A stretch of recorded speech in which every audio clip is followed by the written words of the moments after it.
നമ്മളെല്ലാവരും ഔലിയാക്കന്മാരെ ബഹുമാനിക്കുന്നവരാണ്. പക്ഷേ ഔലിയാക്കന്മാരുടെ മക്ബറകളിൽ എവിടെയും ഒരു അനാചാരവും നടത്താൻ പാടില്ല. അതിന് സുന്നത്ത് ജമാഅത്ത് സമ്മതിക്കുന്നില്ല.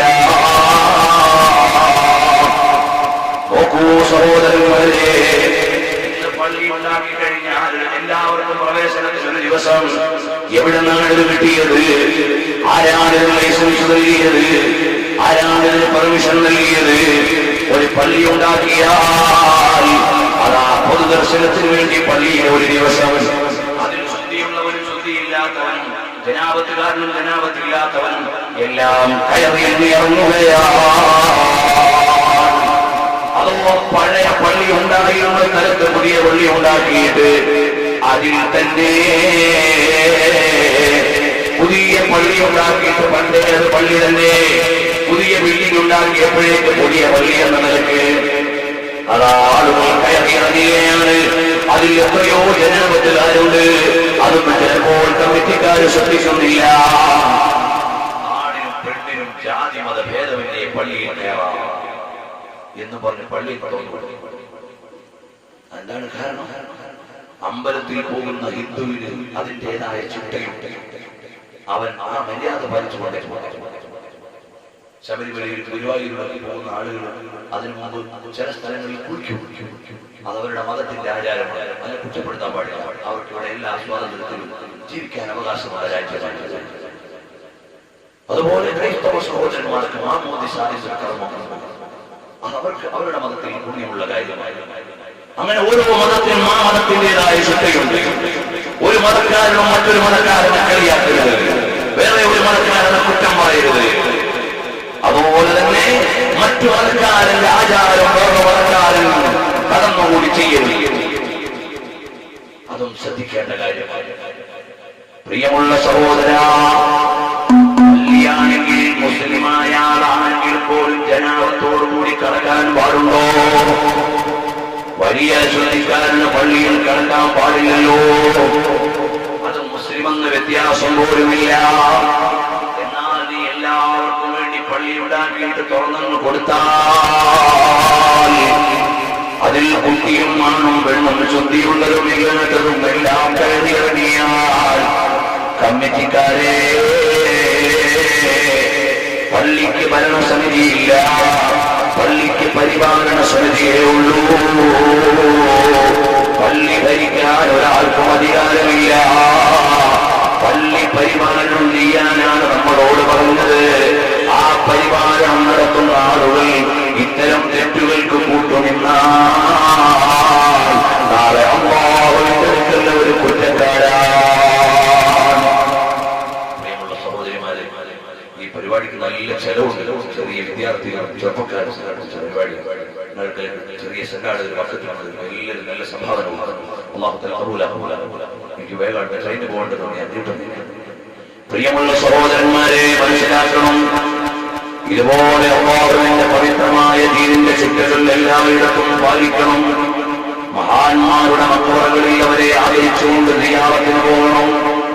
അതേ സമയത്ത് ചില നാടുകളിലോ ആണും പെണ്ണും എല്ലാം കൂടെ പൊത്തി നിറച്ചിട്ട് ഓണത്തിന് സിയാറത്ത് ടൂറിൽ ഏർവാടി, മുത്തുപേട്ട, കിളക്കര, വാൽപോക്ക് എന്നിങ്ങനെ പറഞ്ഞുകൊണ്ട് വലിയ പോസ്റ്ററും നോട്ടീസും അടിച്ചിറക്കിയിട്ട് ആണിനെയും പെണ്ണിനെയും കൂടി കലർത്തിയിട്ട് വണ്ടിയിൽ കയറ്റി അതാ ഒരു സിയാറത്ത് ടൂറ്. അതിൽ അന്യാണും അന്യ പെണ്ണും തമ്മിൽ ഇടകളിലുന്നതും അതുപോലെ നിസ്കാരമാക്കുന്നതും അവിടത്തെ പൂർണ്ണമായി മറിക്കാത്തതും എല്ലാമായ ഒരുപാട് തെറ്റുകാര്യങ്ങൾ ചെയ്തുകൊണ്ടാണ് ആ പോകുന്നത്.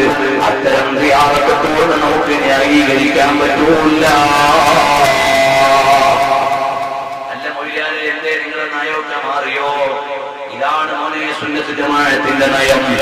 അഥവാ അമ്പിയാക്കൾ ഔലിയാക്കളുടെ ബറക്കത്ത് തേടിയവരുടെ മക്ബറയിൽ പോകാം, അവരെ സിയാറത്ത് ചെയ്യാം, അവരുടെ ബറക്കത്ത് നേടാം. അതാരാണ് പഠിപ്പിച്ചത്? നബി സ്വല്ലല്ലാഹു അലൈഹി വസല്ലം പറഞ്ഞതാണ്, കുന്തു നഹൈതുകും അൻ സിയാറത്തിൽ ഖുബൂരി ഫസൂറുഹാ. നിങ്ങൾ സിയാറത്ത് ചെയ്തോളൂ, നിബിധങ്ങൾ സമ്മതം തന്നതാണ്. അബൂ ഹനീഫ ഇമാം റളിയല്ലാഹു അൻഹുവിന്റെ ഖബറുകൾ ശാഫിഈമാങ്ങൾ സിയാറത്തിന് പോയതാണ്. അവിടുന്ന് വല്ല വിഷമവും ഉണ്ടായാൽ 2 റക്അത്ത് നിസ്കരിച്ച് അബൂ ഹനീഫ ഇമാം സിയാറത്ത് ചെയ്ത് ദുആ ചെയ്താൽ വിഷമം മാറിക്കിട്ടാറുണ്ട് എന്ന് ശാഫിഈമാവുലങ്ങൾ പറഞ്ഞ വിവരം ഇമാം ഖതീബുൽ ബഹുമാനപ്പെട്ട ഖതീബുൽ ബഗ്ദാദി അവിടുത്തെ താരീഖ് ബഗ്ദാദി എഴുതിയതായി കാണാം. ഇതുപോലെ വേറെയും ഗ്രന്ഥങ്ങളിൽ ഇമാമികൾ എഴുതിയിട്ടുണ്ട്. ആ സിയാറത്ത് പുണ്യകരമായ സിയാറത്താണ്. അതേ സമയത്ത് എന്റെ പെങ്ങന്മാരെ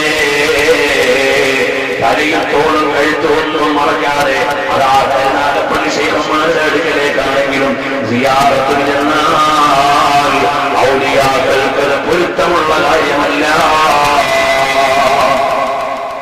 കോഴിക്കോട്ടുകാരിയായാലും കരുനാഗപ്പള്ളി ശൈഖന്മാരെ സിയാറത്ത് ചെയ്യാൻ അവർ ഇസ്ലാം പഠിപ്പിച്ച മറ പാലിച്ചുകൊണ്ട് അവിടെ പോയി സ്ത്രീകൾക്കുള്ള സ്ഥലത്ത് പോയി മറ്റുള്ള പുരുഷന്മാരോട് ഇടകലാതെ ബർക്കത്ത് തേടി ദുആ ചെയ്തു വരാം. അതേ സമയത്ത് അതാ ഇസ്ലാം പഠിപ്പിച്ച വേഷമില്ല, ഇസ്ലാം പഠിപ്പിച്ച ചിട്ടയില്ല, ഒന്നുമില്ല. അവിടെ സ്ത്രീകൾക്ക് വേറെ വഴിയുണ്ടെങ്കിൽ അതൊന്നും അവർക്ക് ബാധകമല്ല. എല്ലാം ചാടിക്കേറി അവിടെയും ഇവിടെയും കയറിയിട്ട് ചെന്നാൽ ആ കിടക്കുന്ന ശൈഖന്മാരുടെ പൊരുത്തം നമുക്ക് കിട്ടുമോ? കിട്ടുകയില്ല. കാരണം അല്ലാഹുവിന്റെ ദീനിന്റെ നേതാക്കന്മാർ ഇവിടെ ജീവിച്ചത് അല്ലാഹുവിന്റെ ദീന് ജീവിപ്പിക്കാനാണ്.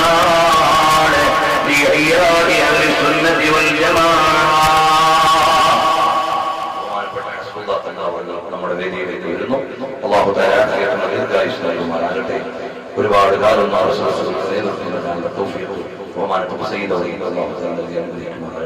എല്ലാവരും ഞാൻ അല്പം കാര്യങ്ങൾ നിർത്തുക. തങ്ങളവർ നമുക്ക് ഉപദേശം നല്ല ദുആ ചെയ്തു. പ്രിയമുള്ള സഹോദരന്മാരെ, ഇതുപോലെ മഖബറയിൽ നടക്കുന്ന ചന്ദനക്കുടങ്ങളുണ്ട്, മഖബറയിൽ നടക്കുന്ന അനാചാരങ്ങളുണ്ട്. ഈ അനാചാരങ്ങൾക്കെല്ലാം കൂട്ടുനിൽക്കുന്നത് ഞങ്ങളല്ല, സുന്നത്ത് ജമാഅത്തിന്റെ അലിമീങ്ങൾ. ആ അനാചാരങ്ങൾക്കെല്ലാം എതിരാണ്. തിരുവനന്തപുരത്ത് പള്ളിയിലെ ഉറൂസുമായി ബന്ധപ്പെട്ട് പല അനാചാരങ്ങളുമുണ്ട്. അവിടുത്തെ കമ്മിറ്റിക്കാരോട് തന്നെ ഞാൻ പറഞ്ഞിട്ടുണ്ട്. പള്ളിയുടെ പരിസരത്ത് പോയി തന്നെ ഞാൻ അതിനെതിരെ സംസാരിച്ചിട്ടുണ്ട്. അൽഹംദുലില്ലാഹ് പല തവണയും അവിടെയുള്ള പരിപാടികളിൽ പള്ളിയുടെ പരിധിയിൽ തന്നെ ഈ മഖബറയിൽ ഇത്തരം അനാചാരങ്ങൾ നടത്താൻ പാടില്ലാതെ വളരെ ശക്തമായ ഭാഷയിൽ ഞാൻ എതിർത്തിട്ടുണ്ട്, സംസാരിച്ചിട്ടുണ്ട്. പ്രിയമുള്ള സഹോദരന്മാരെ, ഈ കഴിഞ്ഞ റമദാനിലും പള്ളിയിൽ വെച്ച ഒരു വേളയിൽ അതിന്റെ പരിസരത്ത് നടക്കുന്ന അനാചാരങ്ങൾക്കെതിരെ വളരെ ശക്തിയായി അല്ലാഹുവിന്റെ പേര് പറഞ്ഞ നിയമം അനുസരിച്ചുകൊണ്ട് ഞാനിവിടെ സംസാരിച്ചിട്ടുണ്ട്. നമ്മൾ അത്തരം അനാചാരങ്ങളെ എതിർക്കുന്നു, അതിനെ ആലിമീങ്ങൾ കൂട്ടുനിൽക്കുന്നില്ല. ഏതോ ചില ജാഹിലീങ്ങളാണ് ഇതുപോലെയുള്ള മഖബറകളോടെല്ലാം അനുബന്ധമായി പല അനാചാരങ്ങളും നടത്തുന്നത്. എങ്ങോട്ടാണെന്നറിയാത്ത പ്രസിഡന്റുമാരുള്ള കാലമാണിത്. പള്ളിയുടെ മേറാബ് എങ്ങോട്ടാണ്, എങ്ങോട്ടാ അറിയാത്ത പോലെ പ്രസിഡന്റുമാരായി ബാലറ്റ് പേപ്പർ വെച്ച് മത്സരിച്ചു വരുമ്പോ അവർക്ക് അല്ലാഹുവിന്റെ മതത്തിന്റെ നിയമം അറിയുമോ? പള്ളി പണിയാൻ തരം എഞ്ചിനീയർ വിളിക്കും, അതുപോലെ തന്നെ മേശരിമാരെ വിളിക്കും, അതുപോലെ ആർക്കിടെക്റ്റിനെ വിളിക്കും, പെയിന്റ് അടിക്കാൻ പെയിന്റർമാരെ വിളിക്കും. എല്ലാത്തിനും ഓരോ വകുപ്പുള്ള ആളുകളാണ്. മസ്അല ചോദിക്കാൻ മൊയ്ലാമാരെ വിളിക്കുക, മസ്അല ചോദിക്കാൻ ആലിമീങ്ങളോട് ചോദിക്കണം. അത് ഈ സമുദായം പാലിക്കേണ്ട പ്രത്യേകമായ ശ്രദ്ധയാണ്. അതല്ലേ അല്ലാഹുവിന്റെ പരിശുദ്ധമായ നിയമം. ആ നിയമം അനുസരിച്ചുകൊണ്ട് തന്നെ മതവിധി നടത്താൻ കഴിയണം. അവിടെ നമ്മുടെ ഉമറാക്കൾ പലതരത്തിലും വീഴ്ച വന്നു പോവുകയാണ്. ഞാനൊരിക്കൽ ജമാഅത്തിൽ ചെന്നപ്പോൾ ആ കത്തിലുള്ളത് എന്താണ്? വ്യക്തമായി തലാഖ് ചൊല്ലിയ വിവരം ഒരാൾ പള്ളി കമ്മിറ്റി അറിയിച്ചു. ഞാൻ എന്റെ ഭാര്യയെല്ലാം ചൊല്ലി, അതിന്റെ എല്ലാ നിബന്ധനകളോട് തലാഖിയാണ്. പള്ളി കമ്മിറ്റിക്കാർ യഥാർത്ഥത്തിൽ ആലിമിനെ കാണിക്കേണ്ടതാണ്, ആലിമിനെ കാണിക്കേണ്ടതാണ്. എന്നാൽ അത് കാണിച്ചില്ല. അവര് കമ്മിറ്റി കൂടിയിട്ട് ഒരു കത്ത് തിരിച്ചെഴുതി. കുടുംബജീവിതം എന്ന് പറഞ്ഞാൽ നിനക്ക് തമാശ കളിക്കാനുള്ളതല്ല, അതുകൊണ്ട് നിങ്ങൾ ഒരുമിച്ച് ജീവിക്കണമെന്ന് കമ്മിറ്റിക്കാർ തിരിച്ച് കത്തെഴുതി.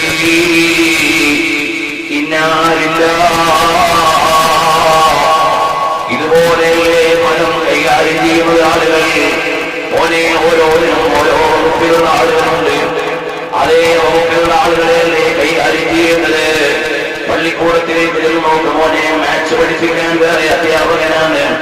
സോഷ്യൽ സയൻസ് പഠിപ്പിക്കാൻ വേറെ അധ്യാപകനാണ്.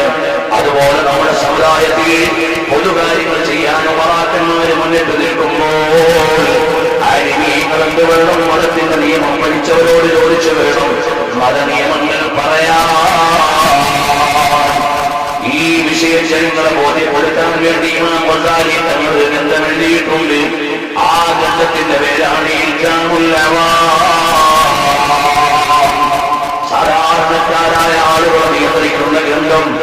അതിലെന്താണ്? ഒരേ സാധാരണക്കാരാ, നീ പലതും പഠിച്ച് ജോലി ചെയ്യാൻ പോയി, നിനക്ക് നീ ചെയ്തത് തെറ്റൊന്നുമല്ല. പക്ഷേ അതേ സമയത്ത് ഉറക്കൊഴിഞ്ഞ് കിതാബ് ഓതി പഠിച്ച ആലിമീങ്ങളുണ്ട്. അവരോട് ചോദിച്ചിട്ട് വേണം നീ പല കാര്യം പറയാൻ. അല്ലാതെ നീ ചാടിക്കേറി എന്ന് പറയാൻ പാടില്ല. ഇത് പറയുന്നതല്ലേ മഹാനായ ഗസാലി റഹ്മത്തുള്ളാഹി അലൈഹി ഇൽജാമുൽ അവാം എന്ന ഗ്രന്ഥം എഴുതിയത്. ഇതുപോലെ ഓരോന്നിനും നിയമമുണ്ട്, നിബന്ധനയുണ്ട്.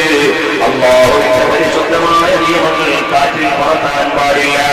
മക്ബറകളിൽ നടക്കുന്ന അനാചാരങ്ങൾക്കും തോന്നിവാസങ്ങൾക്കുമൊന്നും നമ്മൾ ഉത്തരവാദികളല്ല. മോനെ, ഞാൻ ചുരുക്കുകയാണ്. അല്ലാഹുവിന്റെ മതത്തെ അംഗീകരിച്ച് ജീവിക്കുന്ന ആളുകൾ അവർക്ക് നിയമങ്ങൾ അനുസരിച്ചുകൊണ്ടേ ജീവിക്കാൻ പറ്റൂ. ഹബീബായ മുഹമ്മദ് റസൂലുള്ളാഹി സ്വല്ലല്ലാഹു അലൈഹി വസല്ലം പഠിപ്പിച്ചു തന്ന നിയമത്തിൽ നിന്ന് പുറത്തു പോകാൻ പാടില്ല. ദുനിയാവിൽ സാമ്പത്തികമായ വെട്ടിപ്പ് നടത്തിയാൽ നീ വിചാരിക്കും ഞാൻ വലിയ വിദഗ്ധനായ കച്ചവടക്കാരനാണ് എന്ന്. നീ ഏതെങ്കിലുമൊക്കെ 4 പെമ്പുള്ളേരെ മലയിൽ വീഴ്ത്തിയാൽ ഞാൻ വലിയ കേമനാണെന്ന് വിചാരിക്കും. നീ ചെത്തിപ്പൊളിച്ച് അടിച്ചു പൊളിച്ച് ഇങ്ങനെ കറങ്ങിയാൽ ഞാൻ ചില്ലറക്കാരനല്ലാന്ന് വിചാരിക്കും. എന്നാൽ മോനെ കേട്ടോ, ചെറിയ സംഭവം ഞാൻ സൂചനയായി നൽകി അവസാനിപ്പിക്കുകയാണ്.